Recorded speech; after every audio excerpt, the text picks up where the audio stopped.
Welcome to the Mayhemporium, the podcast that delves into the world of the spooky, the bizarre, and the macabre. Join us as we explore true crime stories that will send shivers down your spine and uncover mysteries that will keep you guessing until the very end. Our episodes will take you on a journey through the dark and twisted world of the unexplained, featuring topics ranging from haunted houses and ghostly encounters to unsolved crimes and strange occurrences. So sit back, relax, and get ready for a thrill ride as we unravel the mysteries of the unknown. Welcome to Mayhemporium.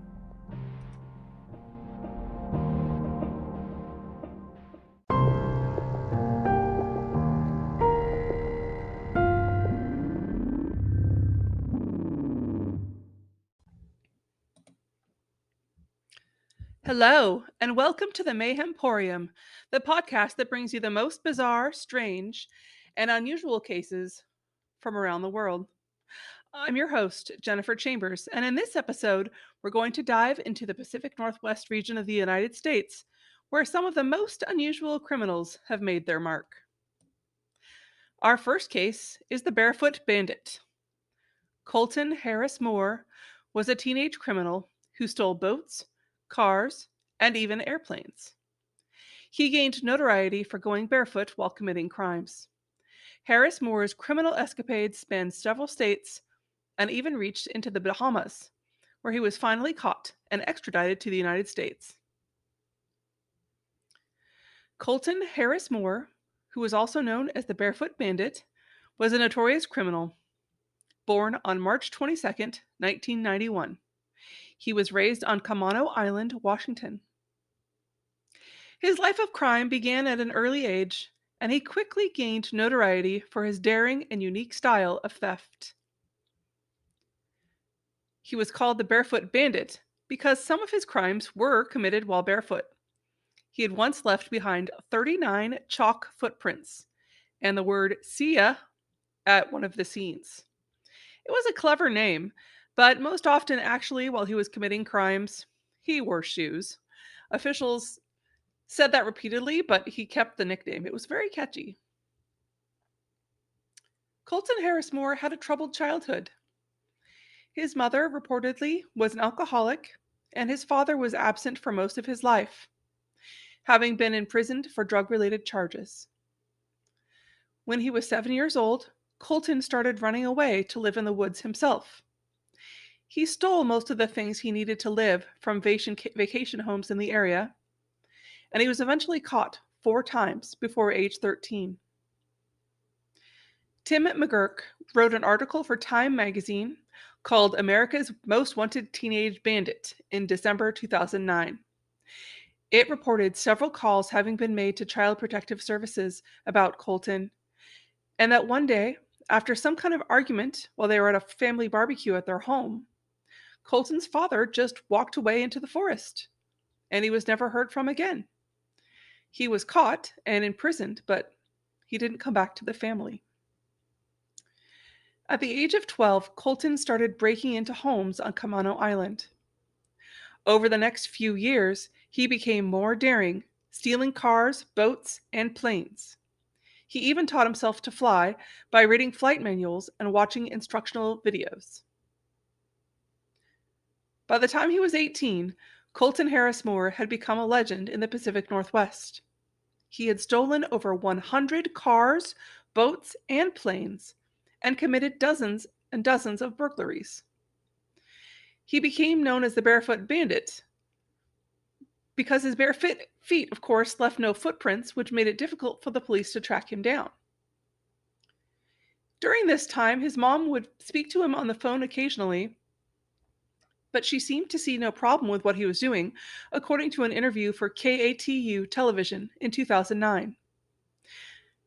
She said, after one time she purchased him an expensive bike when he was a child, people were suspicious.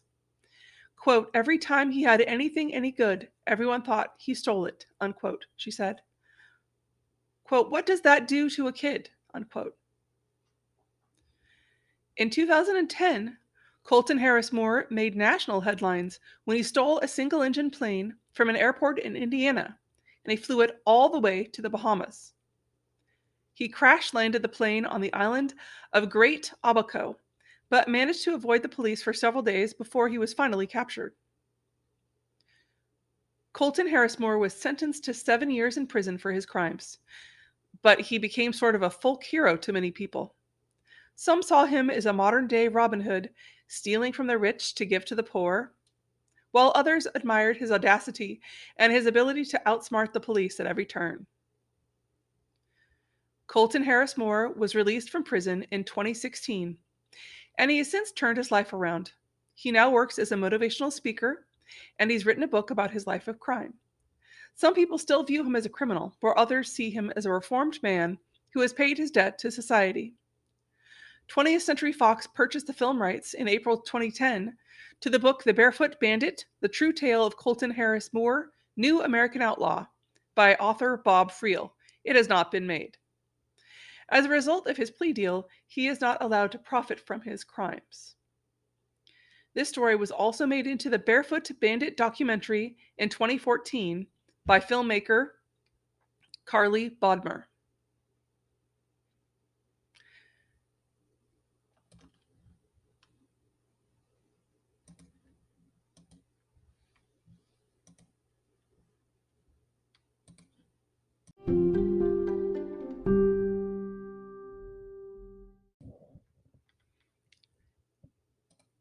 Next up, we're going to talk about the bizarre case of the Portland Pooper. This is a strange story that happened in 2019, and it's left many people scratching their heads. So let's dive right in. It all started in May of 2019 when residents of the Portsmouth neighborhood in Portland, Oregon began to notice something strange happening.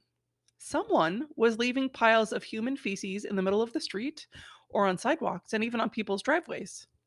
It was always left uncovered, and it was clear that the person responsible was doing it on purpose. The residents of Portsmouth were understandably upset, and they began to take matters into their own hands. They set up surveillance cameras and even went door to door asking if anyone knew who was responsible. But despite their best efforts, the culprit remained elusive. This elusive person continued to strike throughout the summer of 2019. It became more frequent to have incidents in people's homes and driveways, and they were often left in more public places. It unfortunately got to the point where the police had to get involved. The Portland Police Department launched an investigation into the case, and they even offered a $1,000 reward for any information that could lead to an arrest. But still, nothing came up. The perpetrator remained at large. Finally, in September of 2019, the police received a break in the case. They were able to identify the perpetrator as a 47-year-old woman named Suspect 1. Suspect 1 was a resident of Portsmouth. It's unclear why this person was leaving these piles in public places, but is believed to be some kind of a statement or protest. The police were able to arrest her, and she was charged with offensive littering and disorderly conduct. The bizarre case of the Portland Pooper came to a close, but it left many people with more questions than answers. Why would someone do something like this? And why did it take so long to catch the culprit? It just goes to show that sometimes even the strangest crimes can happen in the most unexpected places.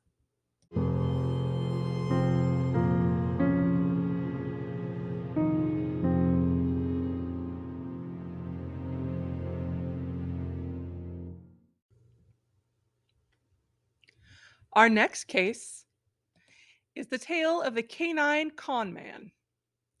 This is a bizarre story that happened in 2018, and it involves a man who conned people into giving him their dogs. It all started in the summer of 2018. Residents of Spokane, Washington began to notice something very strange happening. Someone was going door to door, and he claimed to be a dog trainer, and he would offer to train people's dogs for a fee. But instead of training the dogs, the man would just take the dogs and never return them to their owners. So these residents of Spokane began to be pretty alarmed, and they set up a watch system. They even went door to door, warning their neighbors about this scam artist. But despite their best efforts, the con man remained on the prowl. The Canine Con Man, as he became to be known, continued to strike throughout the summer of 2018.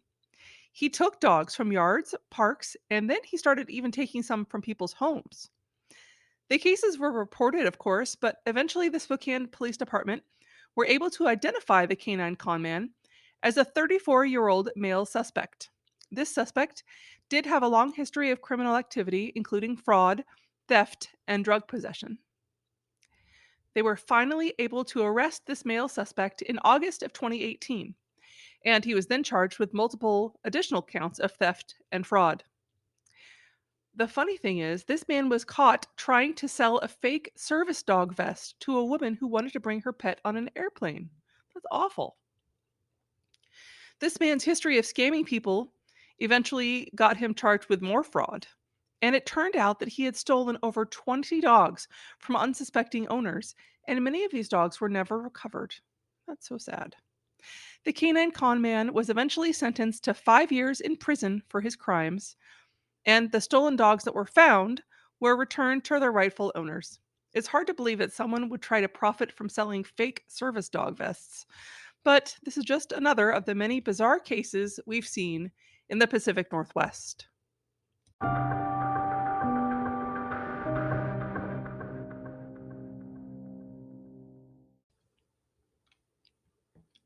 For our next case, we're going to talk about the Seattle Streaker of 2013. This is a super bizarre story that made headlines around the world, and it involves a man who ran naked through the streets of Seattle. It all started on the evening of June 21st, 2013, when residents of Seattle began to notice something unusual happening in the downtown area. A man completely naked was running through the streets, and he was dodging cars and pedestrians alike. The Seattle Streaker, as he became to be known, ran through the city for over an hour. He covered a distance of almost 3 miles naked. He ran through crowded streets, busy intersections, and even through a large public fountain. The Seattle Streaker quickly became a sensation, with people around the world tuning in to watch the bizarre event unfold on TV. The police, however, were less amused, and they began to pursue the naked man. Despite the efforts of the police, the Seattle Streaker managed to evade them for over an hour, running through the city and dodging their attempts to catch him. One big way he got national attention was for streaking across the field during the Seattle Mariners baseball game. But eventually, the police were able to apprehend him and they took him into custody. It turned out the Seattle Streaker was a 23-year-old. Unfortunately, he had a history of substance abuse and some mental health issues, and he claimed that he had run naked through the streets as a form of protest against the government. He was eventually charged with multiple counts of indecent exposure and disorderly conduct, and he spent several months in jail. But his bizarre stunt made him something of a legend in the city, and people still talk about the Seattle Streaker to this day. He was eventually caught and charged, of course, but it was just a little streaking. While streaking is not uncommon, I guess doing so through the streets for over an hour and in a packed stadium during a major league game is definitely out of the ordinary.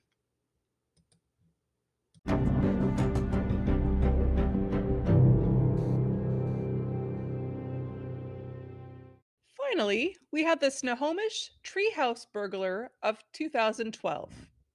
This strange story happened in Snohomish County, Washington, and it involves a man who broke into people's tree houses and stole their belongings. It all started in the summer of 2012 when the residents of Snohomish County began to notice their tree houses were being broken into at all times of the day and night. The thief would steal everything from camping gear and electronics to sentimental items like family heirlooms and children's toys. The residents were freaked out, of course, and their measures to catch the thief were largely unsuccessful.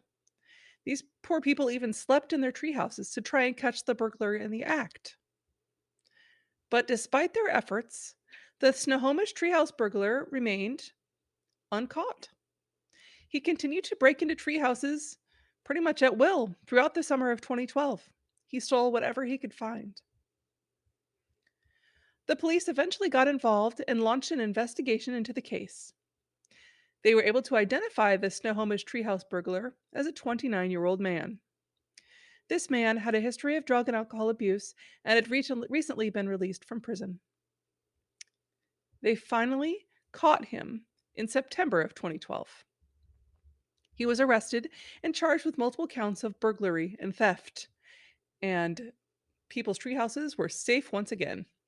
It turned out this suspect had broken into over 20 tree houses in the Snohomish County area, and he stole thousands and thousands of dollars worth of items.